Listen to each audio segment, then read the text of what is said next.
Hi everyone. Thank you for watching this video and for letting me present my presentation to you again. So there are two reasons why I wanted to do this. So one is, of course, I'm hoping that my presentation has some interesting insights to you and can really help you develop your business, as it's been very helpful to me. And the second reason is after our meeting yesterday, I was thinking about it, and this is actually a really great learning for business development because in today's society, we do a lot over Teams calls, over Zoom calls, and we rely a lot on technology. And you can do the test run the day before, and then when you go to do the presentation, the sound doesn't work, or the video doesn't work, or the presentation doesn't load. And I was thinking about it from the perspective of if you guys were my customer and I had been in that situation, what would I have done? And I probably would have created a one-pager for them directly after, written an email and just said, hey, it's really unfortunate that the audio didn't work out yesterday. I just wanted to share with you a quick one-pager about my key points, and I'm really looking forward to following up with you in the next 1 or 2 weeks. My recommendation on this would be don't apologize, because technical issues can happen to anybody and it isn't your fault. But just start by saying it's really unfortunate that happened. And in this case, what I would like to say to you guys is it's really unfortunate that happened, and I'm really happy to have the opportunity to record this video and share my presentation with you and hope that it really helps you in the future. So let's get started.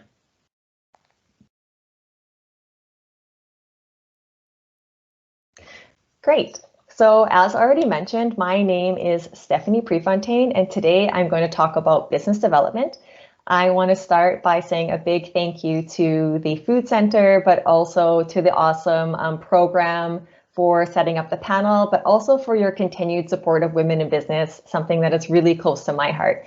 And when I do my presentations for customers, I always start with a key fact on the first slide to kind of get their attention. So my key fact for you guys is 40 days. So let's see what that means. Thanks to a career in international business development, I have had the chance to work with so many amazing cultures, some of them firsthand in the market, and definitely always alongside really strong teams, and have learned a lot from that experience. But I've also had the opportunity to work with or at industry-leading organizations, and for this I'm really grateful. And some of the logos on the screen are the places I've worked, and some of them have been my customers. And I just want to, before going any further, just share that everything when I'm presenting today is my own opinions, and they don't necessarily reflect the opinions of any one company that I've worked for. So when we think about international business development, we really need to think about new market entry. And if we stay really high up at 10,000 feet, this might look like 3 basic budgets. So basically the preparation work, which is the working together with your marketing teams. And here you want to start to think about who the consumer is in the market that you're entering, what kind of products they like, what flavors they like, what packaging style they like, but also the packaging sizes. So are they wanting to buy more in bulk or into smaller sizes? So there you really need the support of a marketing team or external marketing resources. And then once you have that in place, you hand it over to the sales team to help you acquire some new business leads and start the business process. And then the third step, of course, a really important one, is getting that product actually to the market so it can be sold. And that's when the operations kind of steps in. So as my specialty is sales, we are going to focus on new business acquisition. But even if we zoom into new business acquisition, there is so much content to cover. So first of all, we need to identify our target customers, so who these right customers are for us. A lot of these insights will come from that first stage of working with your marketing team, where you understand the consumer, because when you understand the consumer, you know where that consumer shops, hence where we are going to search for our new customers. Second, we're going to network with those customers, generate leads, gain engagement, and this is a big a part of the story. And then the third part is really moving through that selling strategy, that selling story, really from the first meeting right until that last negotiation and getting the product into those sites. Because there's so much content here today, I am going to zoom in on networking to give some tips and tricks on how we do that. Why? Because everyone can do networking no matter the company size, the position you're in. And in addition, what's really great about my presentation today is everything I'm sharing with you is free of charge. So it doesn't cost any money. And I know for startups, it's really important to keep those costs under control. So hopefully these things come in handy to drive some new business for you. When we think about networking, we need to think about leads, and we want to look for the leads that we're going to be able to close the quickest to get our product out into the market and into the hands of consumers. So I looked at some research, and what I saw is that the quickest way to close leads is through social media, which is 40 days, coming back to that fact that we saw on the first slide. So within 40 days, we should be able to move from the first initial contact to moving the partnership forward, at least to almost closing it. So we are going to focus on social media leads today. And no surprise here, the best way to do this is with LinkedIn. So there's a lot of different social media platforms. I use LinkedIn more often. One of the reasons why is because I'm less savvy than I would like to be in social media, but LinkedIn is really easy to use and it has a very captive audience when it comes to business. So it's a great place to start with. So what you want to do is start with an engaging profile. And I took a very unbiased example here. So from Dan Prefontaine, who is the president of the Food Industry and Development Center. And what you can see is what makes his profile so special is that he has a very approachable picture versus a power image. And this is important because we want to make sure that the customer sees us and sees us as somebody that we want to work with.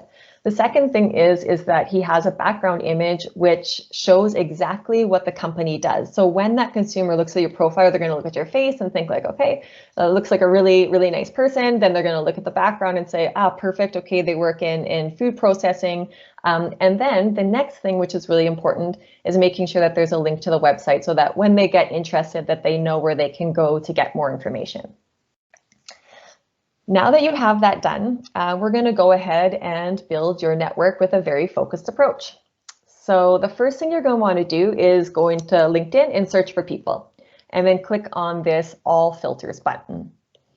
You're going to get a menu option on the right-hand side that has tons of things that you can filter for. I recommend looking for two specific things. So one, you're going to want to filter down to the locations of the head offices of your targeted customers. So for example, if you're targeting Shoppers Drug Mart, let's just say, then you're going to want to put in Toronto. If you're targeting Federated Co-op, then you're going to want to click off Saskatoon.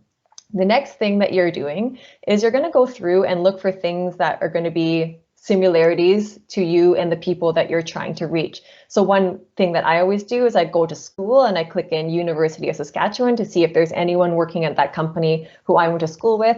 And if nothing comes up, then I would click into, for example, past company Procter & Gamble to see if potentially we worked in the same company in the past. And then what you're going to do is you're going to go in, and at the very bottom is a field called title. And in there, you're going to type in the person that you're actually trying to meet. So it might be a procurement manager or a buyer or a head of food and beverage. So you could just type in, for example, procurement or buyer or operations. And then what you're going to end up with is a very focused list of people who work at Shoppers Drug Mart, who are in the buying position for a beverage, and you both previously worked together. And then what you're going to do is you're going to start to add these people to your network, but you're not going to write them right away. And then what you're going to do is, now that you've built your network, you want to start to engage with them. So you're going to start to do short, relevant posts and try to focus on posts that are covering topics which are very relevant topics right now. So for example, when I was working for the coffee company in Austria, I posted just, talking about entry point consumers, looking at millennials, and I said, coffee is one of the most basic luxuries for millennials. Offer a brand that aligns with their values. So short, engaging, and it offers information to the potential customers, which is helpful to them. And then after about a day or so, at the bottom of your post, you're going to be able to see who's looking at this post. So which companies, where are they living, what's their title. you can use then this information to go back and search for those people. So for example, you could type in, Compass Group, marketing specialists working in London. And then you'll get a short list and you can start to also add those people to your network, and you'll be able to see which companies are really interested in what you're posting and what your products are.